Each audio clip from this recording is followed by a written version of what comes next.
Hello guys! Hello Libra! Welcome Libra dito sa aking channel, Kapalaran 888. Alamin natin ko ng messages, vibration, gabay energy para sa lahat. Ito ay yearly prediction or tarot reading. Titingnan natin kung ano yung kapalaran mo sa pamamagitan ng tarot card. Okay, so kung bago ka, please like and share, subscribe, paki-press ang notification bell button. And kung dati ka na sa aking channel, maraming salamat guys sa panonood. Oh, sorry. Okay, hindi natin ito kukunin. Okay, Libra. Ano ba ang energy na para sa'yo? Okay. Libra. Tingnan muna natin yung energy, whole energy for the first half. Ito yung first half. And then second half. Okay. Wow. So, Libra, kung makikita mo dito, yung first half ng year 2025 is 8 of Cups.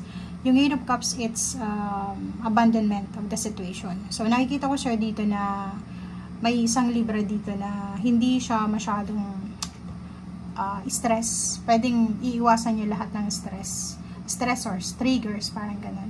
Nakikita ko yung Libra na to na parang, relax yung mind niya. Okay, for the first month, nakita ko wala siyang sasayangin na energy, na oras para sa mga taong toxic, sa mga taong alam niya na iti-trigger lang yung emotion niya, yung mga taong tutoksohin lang siya, yung mga taong i-absorb lang yung positive energy niya, iiwanan siya ng parang mga energy vampires. Yun, nakikita ko sir dito. May relocation, travel, movement, positive movement, forward. Nakikita ko sir dito na you're moving out from situation or from relationship na hindi na beneficial sa'yo. Okay. Next is, second half is 10 of Pentacles. Yung 10 of Pentacles is financial success yan. Overall financial success. So, from July until December, posibleng makatanggap ka ng lump sum of money, pwedeng manalo ka sa lotto, or pwedeng magkaroon ka ng financial success, wealth, and financial harmony and balance. Okay.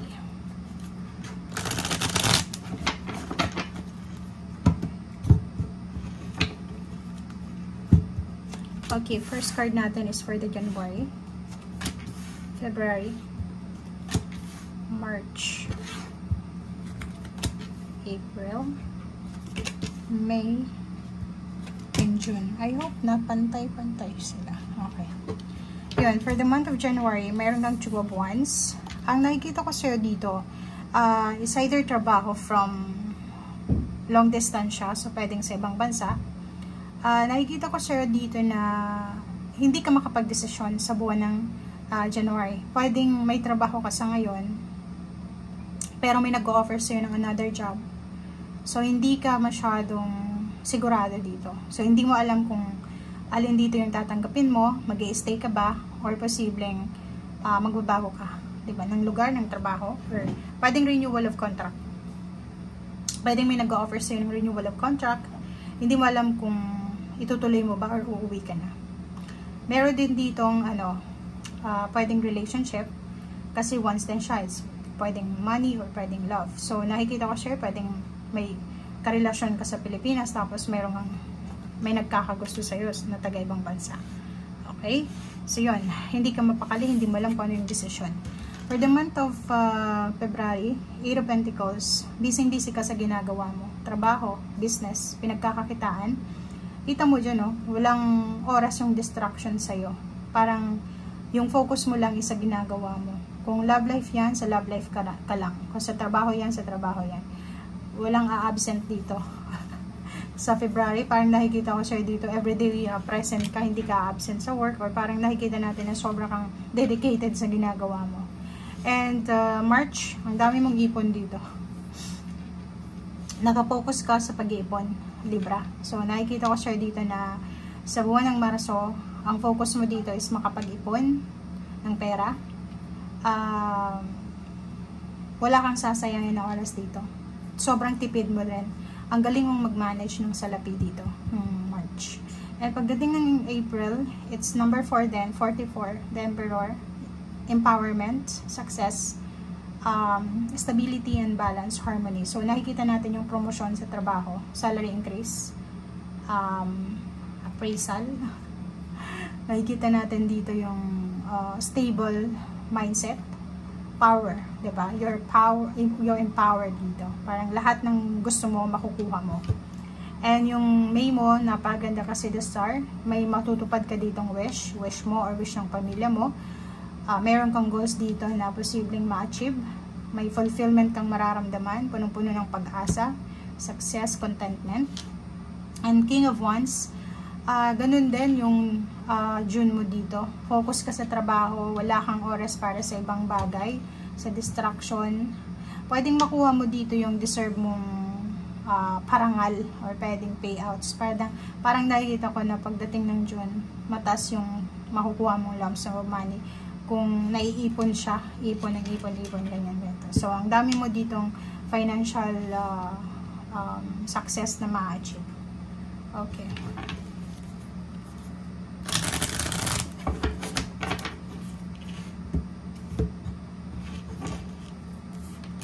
Okay, so July, August, September, October, November, December.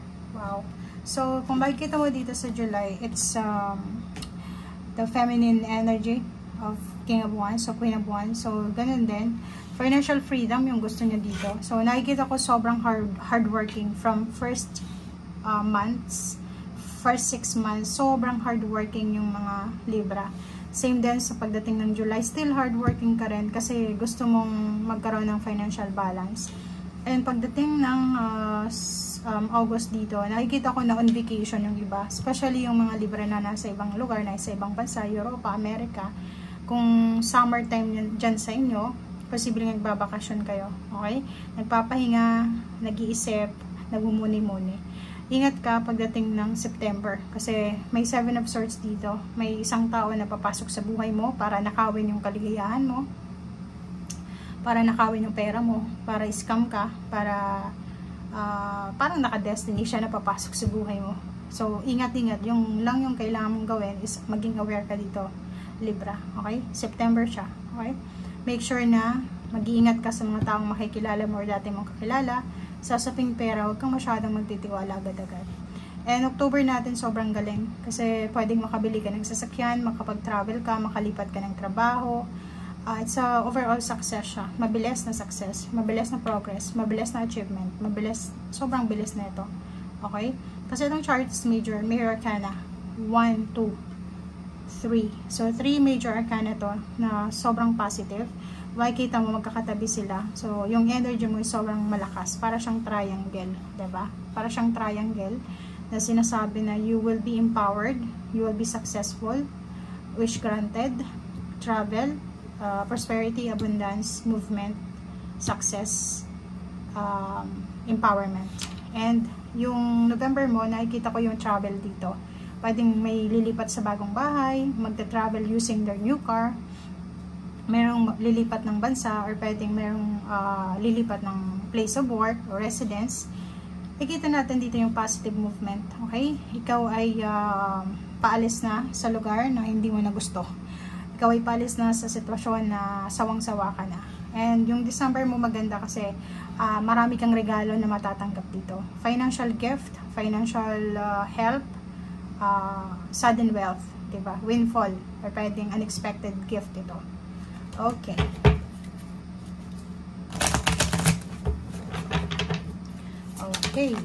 Okay, so for the month of January, February, number 8, keeping it in check. So pay attention kung anong nangyayari sa ngayon, okay? Posibleng mabilis kang kumilos ngayon, so dahan-dahan lang. Lalo na dito sa Two of Wands. Kung halimbawa meron kang January and February, yung pagmamadali na kailangan mo magdesisyon, kung saang bansa ka pupunta or lilipat ka ba ng trabaho, mag-i-stay ka ba, dito sinasabi na kailangan mong magdahan-dahan. Okay, so March and April is number 50, childlike devotion. Sinasabi sa'yo dito, tanggapin mo, i-claim your power. Kasi parang nakikita natin, may iba sa inyo na sobrang powerful yung energy, like sobrang talino, pero wala hindi nyo parang hindi nyo showcase yung talents nyo kasi natatakot kayo na baka mabash, or pwedeng natatakot kayo na baka may mainggit sa inyo. So dito sa March and April nyo, since it's 44, is balance. Balance yung energy mo dito may pera ka, may position ka. So, sinasabi na gamitin mo kung ano yung talent mo dito. And sure na makukuha mo yung financial success dyan. And for the month of May and June, take note number 22, balance. Dito sinasabi na yung answers mo daw, yung sagot sa mga katanungan mo, solusyon, ay posibleng ibibigay sa'yo ng universe sa buwan na to. Kailangan mong alisin yung mga distraction sa labas at sa loob ng isip at puso mo. Kasi masyadong maingay ay hindi yan, like example, ang dami mong hawak, diba? Marami kang obligations, duties, responsibilities. Pag busy ka sa responsibilities mo, wala kang oras para sa sarili mo, hindi mo mapapansin na may kailangan ka pala sa sarili mo mismo. So dito umiwas ka sa tukso ng palagi kang nakafocus sa buhay ng mga mahal mo sa buhay, and napapabayaan mo na yung sarili mo. So sinasabi na umiwas ka sa gulo, umiwas ka sa ingay. Siguro it's time to prioritize yourself. Okay? So July and August is 48, disengage from outcomes. Ganun din. Dito sinasabi na i-let go mo yung expectation mo and wag kang padadala sa kung ano yung sinasabi ng mundo sa ngayon. Kasi ang mundo ngayon ay sobrang malupit. Kailangan hindi ka sumusunod sa ganyan sa mundo kung ano yung sinasabi ng mundo. Okay lang na maging iba ka sa mga tao sa ngayon kasi mas maganda yung mas peaceful. Okay, diving to new depths. So, may rason. Like for example, eto na taong ito na manluloko sa September, may rason kung bakit naandyan siya. Ang rason kung bakit naandyan siya is para subukan yung patience mo or para subukan yung dedication mo. So, as much as possible, maging careful ka. Lalo na sa pagta-travel, by plane, by boat, or sa aeroplano, sa bus, or kung saan ka anumang transportation yung travel mo. Huwag kang makikipag-deal sa mga taong kakilala mo pa lang or kahit kakilala mo na. And then, kung bibili ka ng sasakyan, bibili ka ng mga ticket, bus ticket, plane tickets, mag-iingat ka dahil pwede kang ma-scam. And November and December is 49, 9, 10, 11, 12, 13, 4. So, dito sinasabi na kung may mga imbalances ka, okay, so bago matapos yung taon, kailangan mong i-balance yung mga imbalances mo. So, sinasabi ng Brasser dito na kailangan na i-ground mo yung energy mo. Ibig sabihin yan, umiwas ka sa tukso ng negativity, umiwas kang sa mga toxicity, parang ganun, sa relationship, sa trabaho, sa kapaligiran. Kung hindi, parang kung hindi nagbibigay sa'yo ng saya, ignore mo. And sinasabi sa'yo dito ng lahat ng ito, at ang lahat ng ito ng bara sa'yo na kailangan i-prioritize mo yung sarili mo ngayong taong ito. Okay? Huwag kang masyadong nakafocus sa future na parang hindi pa nga nangyayari sa ngayon, natatakot ka na. Kasi useless yung takot mo na yan. Kasi hindi normally yung mga kinakatakutan natin, hindi naman nangyayari talaga. Diba? So, stop overthinking, stop overanalyzing. Minsan, kailangan mo na lang na mag-go with the flow. And dito sinasabi na grounding, napaka-importante yung grounding, yung pag-declutter natin ng mga basura sa buhay natin, basura sa bahay, basura na emosyon. Kailangan mo yan, sobrang kailangan natin yan. So, siguro kung ako sa'yo, simulan mo yung 2025, January pa lang, or pwedeng December of 2024. Magsulat ka na ng mga bagay-bagay na ayaw mo nang mangyari sa 2025, and yung mga bagay-bagay na gusto mo nang umalis sa buhay mo sa 2025. So, parang manifestation mo yon. Ilagay mo sa isang notebook, ilagay mo yun sa ilalim ng unan para yung energy mo connected sa sa sinulat mo na yon habang natutulog ka. Okay? So, nakikita ko rin sa'yo dito na maganda yung taong ito para sa'yo. Pero, yun na nga, mag-ingat ka sa tukso. Ang daming tukso dito. Marami ding manloloko. So, ingat-ingat ka. Okay? Thank you guys. Bye!